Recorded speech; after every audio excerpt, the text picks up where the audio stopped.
Shine serius bikin tato Garuda, tapi Ragnar bikin heboh dengan permintaan tato yang tak terduga.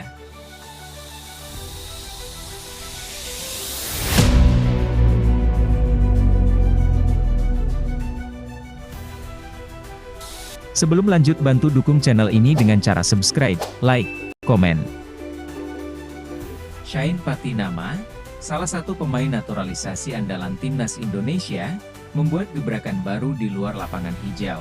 Dalam sebuah wawancara terbaru, Patinama mengungkapkan rencananya untuk membuat tato bergambar Garuda di tubuhnya sebagai bentuk kecintaannya pada Indonesia. Ia mengungkapkan bahwa tato ini bukan hanya sebagai simbol nasionalisme, tetapi juga penghargaan atas kesempatan yang diberikan Indonesia kepadanya untuk bermain di kancah internasional. Garuda adalah simbol kekuatan dan kebanggaan. Saya merasa terhormat bisa menjadi bagian dari timnas Indonesia dan ingin mengabadikan semangat ini melalui tato, diungkap Patinama dengan antusias. Rencana Patinama tersebut mendapat banyak dukungan dari penggemar timnas. Para supporter melihat aksi ini sebagai bukti betapa besar komitmen Patinama terhadap Indonesia, tak hanya sebagai pemain sepak bola, tetapi juga dalam aspek budaya dan identitasnya. Namun, di balik rencana Patinama yang serius dan penuh makna, ada cerita lucu dari rekannya di timnas, Ragnar Oratmangoen. Oratmangoen, yang juga merupakan pemain naturalisasi asal Belanda,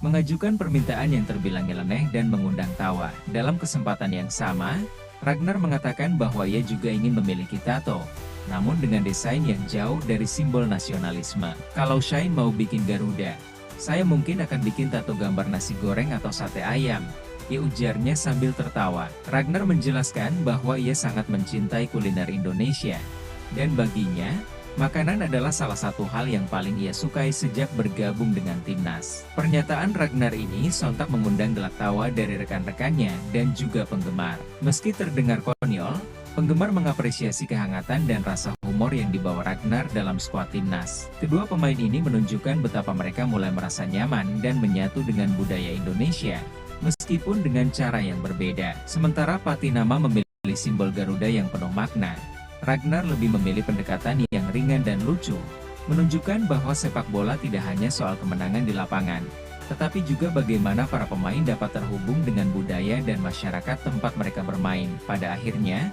baik tato Garuda milik Patinama maupun rencana tato kuliner Ragnar, keduanya mencerminkan hubungan unik dan personal yang mereka bangun dengan Indonesia. Hal ini juga menjadi salah satu bukti bahwa proses naturalisasi bukan sekadar formalitas, melainkan perjalanan mendalam bagi pemain untuk benar-benar merasa menjadi bagian dari negara yang mereka bela. Dengan adanya cerita-cerita menarik seperti ini, penggemar semakin tak sabar untuk melihat aksi mereka di lapangan sekaligus menunggu kejutan apa lagi yang akan datang dari para pemain timnas.